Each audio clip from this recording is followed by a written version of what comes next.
खुदी हो जिंदा तो दरियाए बेकरां पायाब, खुदी हो जिंदा तो कोसार पर नियाओ हरीर।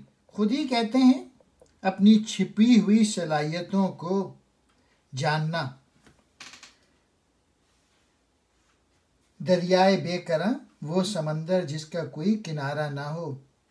पायाब कहते हैं दरिया का गहरा ना होना। कोसार कहते हैं पहाड़ को। पर नियाओ हरीर रेशमी कपड़े के नाम, यहाँ मुराद नर्म मुलायम। अगर इंसान अपनी छुपी हुई सलाहियतों को इस्तेमाल कर रहा है, अगर खुद ही जिंदा है, तो वो समंदर जिसका किनारा ना हो, यानी वसी और गहरा समंदर भी गहरा और वसी नहीं है।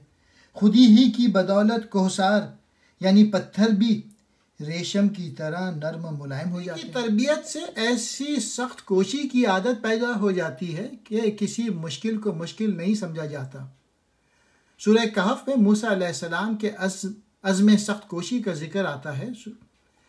और याद करो जब मूसा ने अपने खादिम से कहा, मैं बाज ना रहूँगा जब तक वहाँ ना पहुँचूँ जहाँ दो समंदर मिले हैं, या कर्नों साला साल चला जाऊँ।